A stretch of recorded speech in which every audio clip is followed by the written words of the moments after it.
It began with shadows. One by one, global communication satellites lost contact.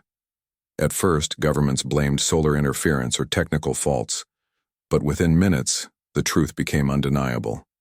Something was approaching Earth. Something massive.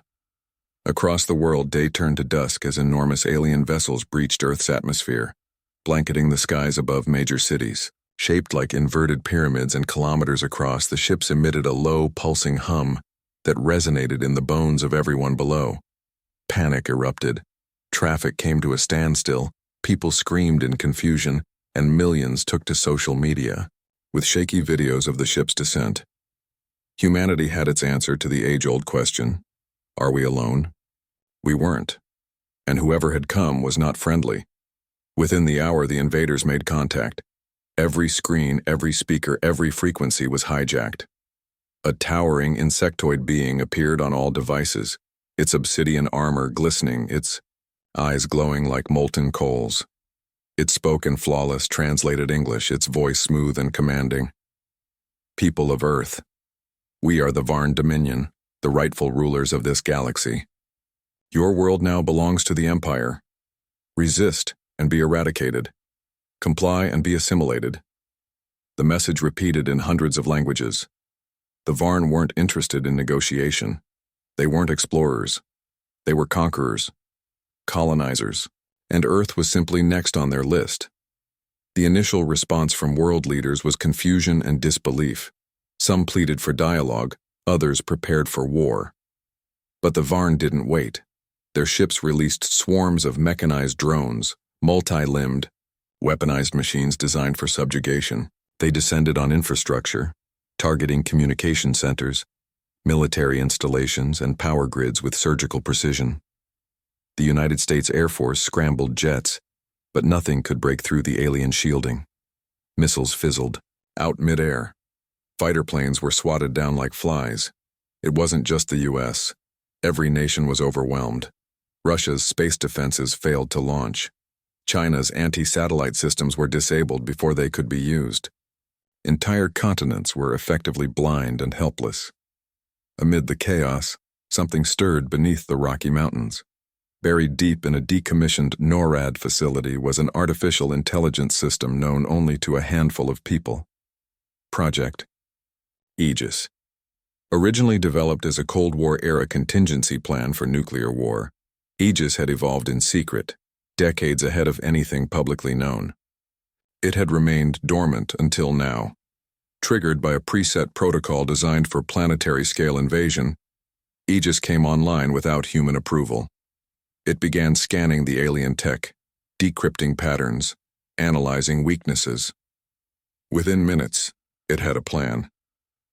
At first, no one knew it was Aegis acting, but around the globe, small anomalies began to occur. Communications were re-established in short bursts. Satellites once thought disabled began transmitting again. Enemy drones in some areas started crashing mid-flight. Someone, or something, was fighting back. In a world brought to its knees in mere hours, hope had seemed like a relic of the past. But as night fell over Earth and the skies still glowed with the presence of the alien fleet, humanity's first countermeasure had quietly awoken. The invasion had begun, but so had the resistance. The Varn wasted no time. Following their chilling declaration of conquest, they unleashed the full force of their invasion. Their first strike was swift, precise, and devastating, designed not to win a war, but to prevent one from ever beginning. In less than 24 hours, Earth's most advanced military forces were in ruins. From orbit, the Varn deployed tungsten rod kinetic weapons, rods accelerated to hypersonic speeds, capable of vaporizing entire bases without the need for explosives. U.S. missile silos in the Midwest, Russian ICBM facilities in Siberia, Chinese naval ports in the South China Sea, obliterated in seconds. The world's nuclear deterrents were rendered useless. Next came the skies. Fleets of mechanized Varn drones darkened the air, moving with unnerving synchronicity. These weren't mindless machines. They adapted, learned, and hunted. Traditional fighter jets couldn't keep up. Heat-seeking missiles lost their lock. Radar systems were jammed by an alien signal that scrambled human tech. Pilots reported their aircraft shutting down mid-flight as if seized by an invisible hand. Entire squadrons vanished without firing a shot.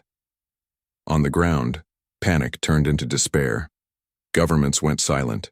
Emergency broadcasts failed. Civilian resistance efforts, barricades, militias, police units were overwhelmed. In major cities, alien drones patrolled the streets, corralling survivors with stun blasts or deadly force. Their goal was clear: break human resistance quickly and completely. But while the world burned, a digital ghost quietly moved through the wreckage. Project Aegis. Operating from the shadows of the Rocky Mountains, Aegis had begun compiling data from every engagement. It monitored the enemy's flight paths, intercepted alien transmissions, and used pattern recognition to find holes in the Varn's technology. It soon discovered that the Varn's entire battlefield network was centralized, coordinated, by a single orbital command ship hovering over Europe. This was a critical flaw. If that ship were disabled, the drones would lose synchronization, leaving them vulnerable. But humanity needed more than just data. They needed leadership. That's when Aegis reached out to a man it had been programmed to contact only under the gravest conditions: General Elias Rourke, a decorated strategist who had retired in disgrace after exposing corruption within the military-industrial complex. Living in self-imposed exile, Rourke had lost faith in humanity's leaders, but not in its people. Aegis reactivated a secure line in his bunker and spoke directly. "You were right to fear what was coming. Now, we must act." Rourke, hardened by war and haunted by failure, agreed to help. But he wouldn't do it alone. He contacted an old ally, Dr. Nova Kim, a brilliant tech prodigy who once helped build the neural framework for Aegis. Together they analyzed the AI's findings and developed a counterstrike. Using remaining military assets, they launched a stealth operation in the dead of night. The target: the European command ship. The plan: deliver a low-orbit electromagnetic pulse missile that would fry its central processing core. It was a long shot, and the world was out of options. The missile launched from a suborbital railgun, hidden beneath a Norwegian fjord. It pierced the sky undetected and detonated directly above the Varn command ship. The result was immediate. Across Europe, alien drones began malfunctioning, falling from the sky, stuttering in place, losing coordination. It was Earth's first real victory, small but significant, proof that the invincible could bleed. The destruction of the Varn command ship over Europe changed everything. What had seemed like an unstoppable force, technologically superior and ruthlessly efficient, had been wounded. For the first time since the invasion began, humanity saw something it hadn't dared to feel: hope. The Varn quickly adapted, redirecting control of their drones to secondary ships. But the damage was done. Their perfect synchronization had been broken, and in that brief window of disarray, humans had proved they were more than prey. They were a threat. That single victory lit sparks across the globe. Pockets of survivors, soldiers, hackers, and rebels began to communicate through underground channels. A new, decentralized movement emerged: the Resistance. At the center of it all was General Elias Rourke, reluctantly thrust back into leadership. From a decommissioned NATO command center buried beneath Iceland, Rourke began coordinating with international remnants: what was left of the U.S. Space Force, the French Foreign Legion, Indian aerospace engineers, Brazilian drone pilots, African militia leaders, and underground hacker collectives from Southeast Asia. They brought with them whatever they had: old war machines, stolen alien tech, makeshift weapons, and above all, fury. Working alongside Rourke was Dr. Nova Kim, whose expertise in neural systems allowed her to interface directly with Project Aegis, the AI that had saved them all. With her help, the Resistance began understanding the enemy, not just how they fought, but how they thought. Aegis revealed something critical. The Varn didn't see humans as equals. In their empire, Species were categorized. Humans were filed under bio-labor stock, a population to be enslaved and genetically harvested. This revelation hardened the Resistance's resolve. It wasn't just a war for freedom. It was a war for survival. But uniting the globe under one banner wasn't easy. Different factions had different agendas. Some nations didn't trust others. Old rivalries resurfaced. There were debates, fierce ones, about who should lead, how, to use the alien tech and whether Aegis itself could be trusted. Rourke's answer was simple. We either stand together or we die apart. To prove it, he invited all factions to a secure summit, virtually, using encrypted protocols built by a group of teenage hackers from Taiwan. There, Aegis presented real-time battlefield data, simulations of potential futures, and one chilling message. In 12 days, the Varn would deploy a planetary terraforming array that would begin converting Earth's atmosphere into something unbreathable. For humans, they were on a timer. United by urgency, the Resistance finally agreed on a global structure. Not a hierarchy, but a network. Autonomous cells would fight locally, but share intel globally. Aegis would provide coordination, and Rourke would act as field commander. Within days, coordinated attacks began worldwide. Resistance units hacked Varn drones and turned them against their masters. Engineers in Argentina discovered how to replicate alien plasma cores to power human vehicles. Black market tech salvagers in Cairo retrofitted fighter jets with alien cloaking devices. And in South Korea, cyber commandos disrupted Varn targeting systems using Earth's natural electromagnetic storms. It wasn't clean, it wasn't pretty, but it was working. The Varn had come expecting a planet of frightened primitives. Instead, they found a world waking up and rising. What began as a desperate defense had become something more. A revolution. The Resistance, once a scattered collection of survivors and soldiers, was now a unified global force. Decentralized but coordinated, fueled by fury, ingenuity, and the guidance of Project Aegis. And with every day that passed, Earth's counterattack grew, stronger. The turning point came when Resistance scientists, led by Dr. Nova Kim and a team of rogue technologists from Japan and Germany, succeeded in reverse engineering Varn energy cores recovered from fallen drones. These compact, ultra-efficient plasma generators offered more power than any known Earth-based technology. Within weeks, modified fighter jets, tanks, and drones, retrofit with alien propulsion and weapons, were rolling off hidden production lines across the globe. Humanity was learning fast. The new hybrid arsenal was a patchwork of brilliance and desperation. Fighter jets equipped with Varn cloaking tech now slipped past enemy scanners. Drones used Varn electromagnetic pulse emitters to fry enemy circuits mid-air. Urban guerrilla teams used handheld railguns, cobbled together in underground labs, to punch through alien armor. Soldiers no longer fought to slow the enemy. They fought to beat them back. Aegis coordinated it all from its core facility, now called Citadel Zero, hidden beneath the Arctic ice. There, it managed battlefield logistics, war-gamed potential strategies, and predicted enemy moves with startling precision. It wasn't perfect, but it was fast, flexible, and adaptive, just like the Resistance itself. Meanwhile, General Rourke launched Operation Black Sky, a global initiative to take the fight directly to the Varn. Their target, the Planetary Command Network. Unlike human armies, the Varn operated through centralized nodes, ships and towers that relayed orders across the battlefield. Aegis identified 5 of these hubs positioned across Earth, each one essential to the Varn's planetary control grid.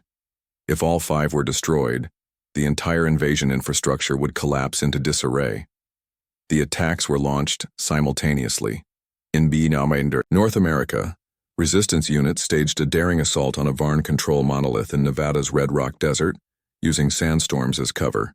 In Nigeria, local militias supported by former UN peacekeepers overran a Varn tower hidden inside a deforested mining facility. Arctic teams using icebreaker submarines disabled a submerged relay in the Barents Sea. Each mission combined Old World strategy with New World technology, and each one was a success. But the final target was the most dangerous. A mobile command cruiser orbiting in low Earth trajectory, too heavily shielded for a traditional assault. That's where Nova Kim's most dangerous plan came into play. Using a captured Varn teleportation matrix, a risky, barely understood device, Nova and a strike team ported directly onto the enemy cruiser during its low pass over the Andes. It was a suicide mission, but it worked. The team sabotaged the ship's gravitational core, causing the cruiser to plummet from orbit in a spectacular fireball visible from 3 continents. With all 5 hubs destroyed, the Varn forces across the planet fell into chaos.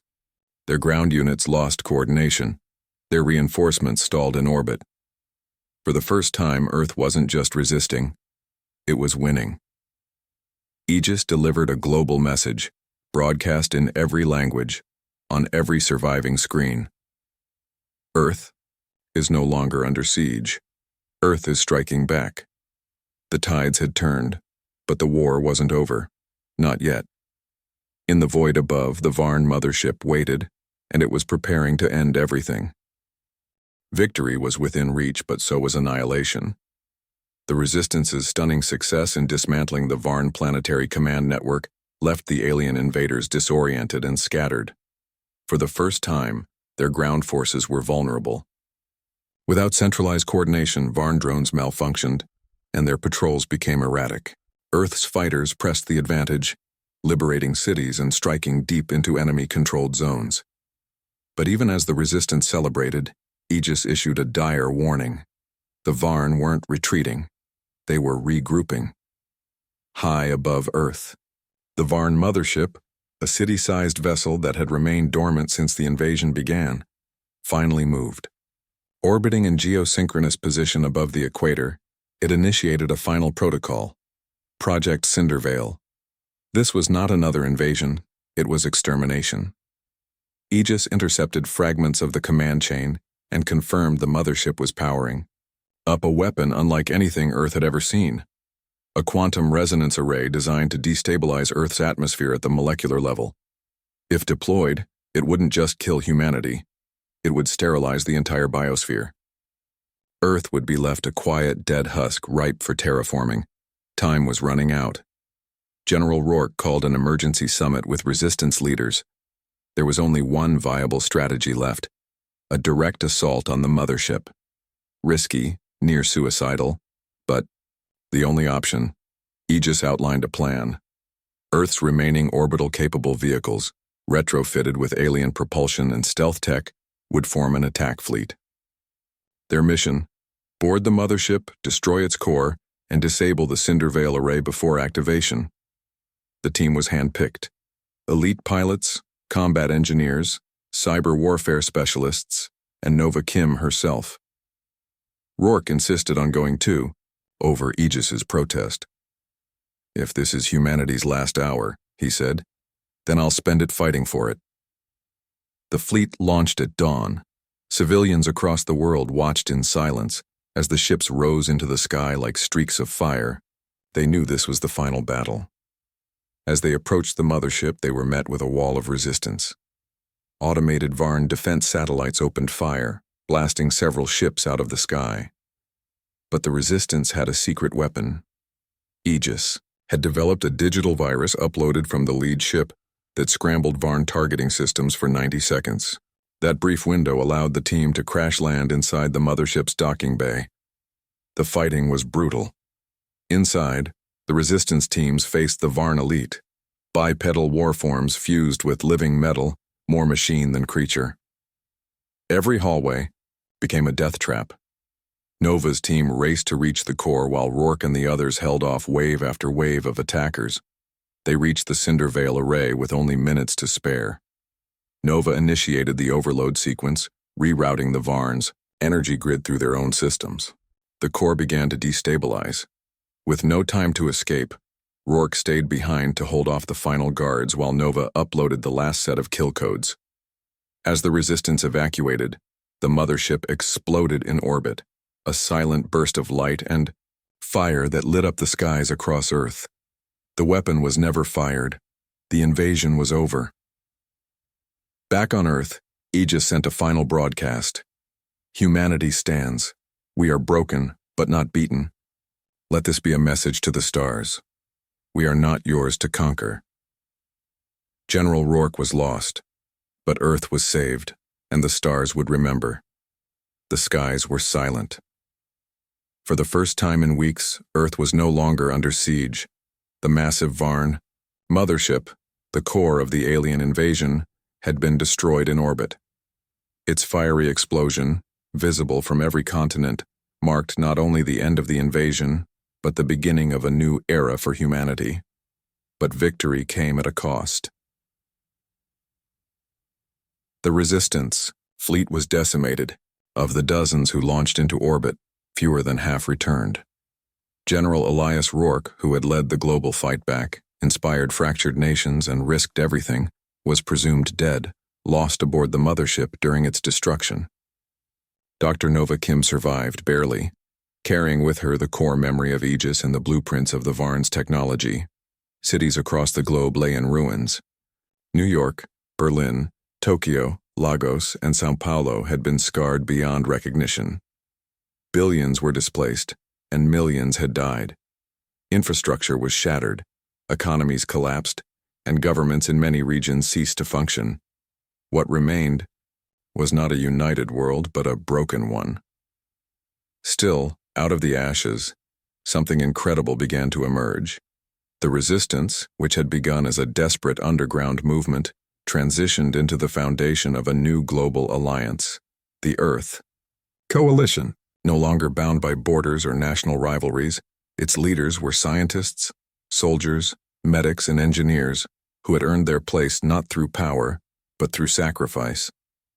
For the first time in human history, the world wasn't divided by flags, it was united by survival. Aegis, now fully integrated into coalition operations, became Earth's de facto defense coordinator. But it didn't rule. It advised, and it learned from humanity, not just tactics or language, but compassion, creativity, and unpredictability. Traits the Varn had never understood, traits that had saved the planet. Dr. Kim and her team began reconstructing Varn technology for peaceful purposes. Energy cores were adapted to power entire cities. Anti-gravity systems revolutionized transport. Med-tech advancements tripled survival rates for critical injuries. Humanity wasn't just rebuilding, it was evolving. But the threat wasn't over. Before its destruction, the Varn mothership had transmitted a final encrypted burst into deep space. Aegis intercepted it but could only decode part of the message, coordinates, and a warning. Phase 1, Resistance confirmed. Archive and report to Imperial Core. The Varn weren't just an isolated empire. They were part of something larger, a galaxy-spanning hierarchy. And now Earth was on their map. Rather than panic, the coalition prepared. A new fleet called Project Horizon was commissioned, made of hybrid human-alien ships capable of interstellar travel. Its purpose wasn't conquest but readiness, exploration, diplomacy, and if needed, defense. Children born during the invasion grew up calling themselves the last generation of the old Earth. They studied the history of resistance in schools, watched archived footage of the mothership's fall, and wore the insignia of the Earth Coalition with pride. Aegis kept watch from orbit, silent but vigilant. And across the stars, in the cold dark beyond known space, something watched back. The war for Earth was over, but the story of humanity had only just begun.